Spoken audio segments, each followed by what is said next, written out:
여러분, 한번 상상해 보세요. 거대한 기계가 굉음을 내면서 돌아가는 산업 현장. 모든 게 정말 정밀하게 움직이는 이곳에서 과연 우리의 안전을 지켜주는 건 뭘까요? 때로는요, 가장 단순해 보이는 게 가장 중요한 역할을 하거든요. 오늘 우리는 바닥에 깔려서 잘 보이지도 않는 영웅, 바로 이 산업용 안전매트에 대해서 한번 제대로 파헤쳐 보겠습니다. 자, 한번 보세요. 기계는 분명히 정지 신호를 받고 멈췄어요. 모든 게 정상적으로 작동한 거죠. 그런데 왜? 도대체 왜? 끔찍한 사고는 계속 일어나는 걸까요? 이 질문이 바로 오늘 우리가 풀어야 할 미스터리의 핵심입니다. 그리고 그 답은요, 생각보다 훨씬 가까운 곳에 있습니다. 자, 그럼 이 이야기의 주인공부터 만나봐야겠죠? 바로 보이지 않는 수호자입니다. 네, 지금 보시는 이거 그냥 발이나 닦고 미끄럼 방지하는 그런 매트가 절대 아닙니다. 이건 말이죠, 작업자의 생명을 지키기 위해서 24시간 내내 눈을 부릅뜨고 있는 아주 정교한 전자파수꾼이라고 할 수 있어요. 그러니까 이걸 정확히 정의하자면요, 위험구역에 사람이 딱 들어서는 걸 감지해서 즉시 기계에 멈춰 하고 정지 신호를 보내는 능동적인 안전장치인 거죠. 사람이 발을 딛는 그 순간 눈에 보이지 않는 방어막이 쫙 펼쳐진다고 생각하시면 됩니다. 아니 근데 이 수호자가 대체 어떻게 작동하는 걸까요? 그냥 밟는다고 다 되나? 아니죠. 여기에는 아주 정밀한 과학이 숨어 있습니다. 안전의 과학 섹션으로 한번 넘어가 보시죠. 과정은 아주 논리적이고 간단합니다. 먼저 작업자가 매트 위로 올라서면 그 체중으로 압력이 감지되겠죠? 그럼 즉시 제어 시스템으로 멈춰라 하는 정지 신호가 날아갑니다. 그리고 기계는 작동을 멈추죠. 근데 여기서 가장 중요한 마지막 단계가 있어요.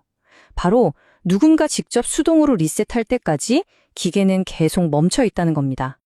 이 모든 과정이 얼마나 빠를 것 같으세요? 50밀리초. 감이 잘 안 오시죠? 0.05초보다도 더 빠릅니다. 우리가 눈 한번 깜빡하는 것보다 훨씬 빠른 속도로 위험을 감지하고 반응하는 거예요. 정말 생사를 가르는 그 순간에 이 찰나의 시간이 모든 걸 결정하는 거죠. 그래서 이 엄청난 속도를 바탕으로 아주 중요한 계산을 해야만 해요. 바로 총정지 거리라는 건데요. 이게 뭐냐면 사람이 매트를 딱 밟은 순간부터 신호가 가고 기계가 실제로 완전히 멈출 때까지 그 위험한 부분이 움직이는 총 거리를 말하는 겁니다.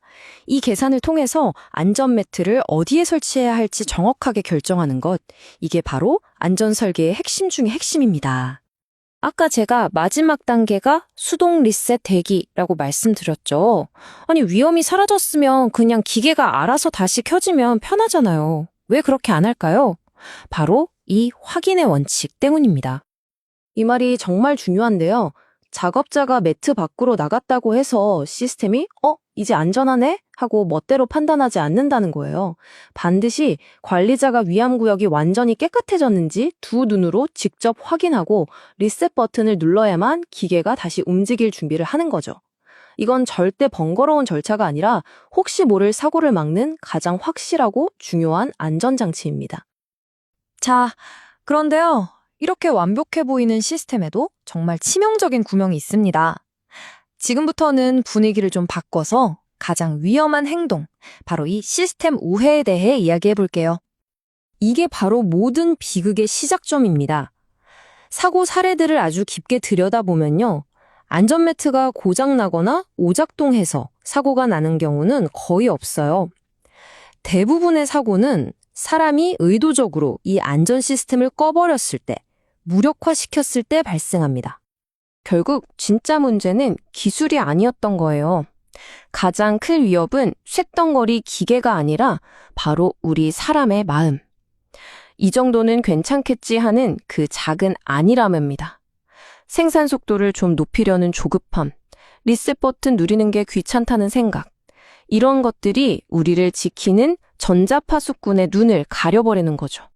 그 안일함이 만들어내는 가장 극단적이고 위험한 방법이 바로 이 단락, 흔히 쇼트라고 하죠.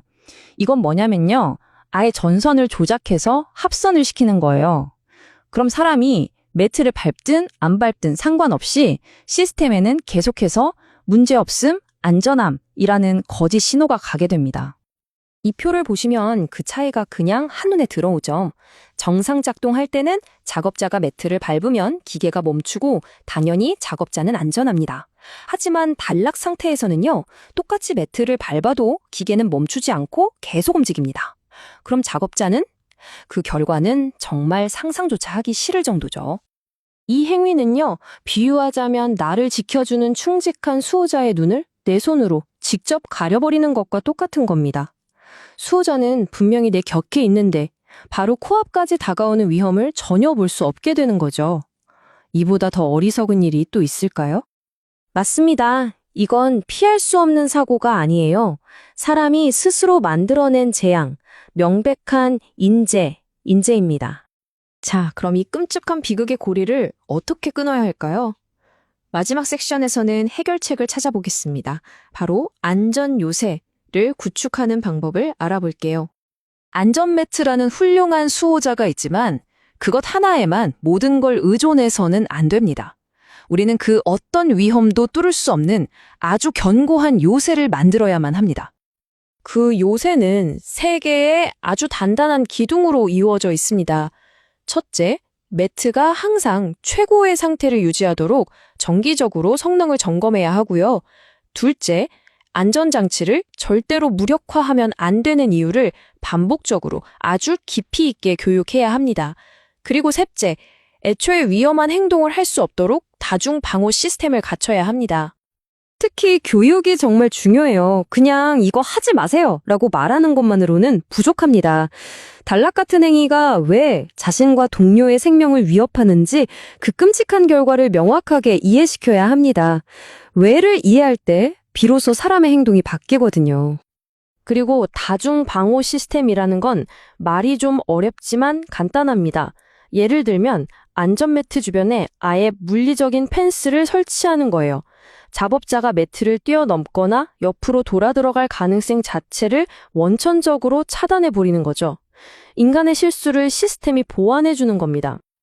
오늘 우리는 이 보이지 않는 수호자에 대해 알아봤습니다. 하지만 마지막으로 여러분께 이 질문을 한번 던져보고 싶네요. 과연 최첨단 안전기술이 우리를 보호하는 걸까요? 아니면 그 기술이 제 기능을 다하도록 지켜주는 우리의 안전 원칙이 더 중요한 걸까요? 정답은 아마 여러분 마음속에 이미 있을 겁니다.